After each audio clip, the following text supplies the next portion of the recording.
getting 24, 26 volts. The flames are still on.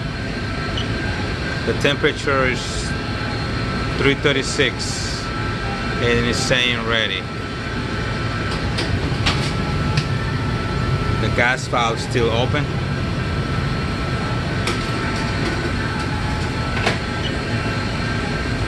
.342, this shut off already, but the gas valve is still open.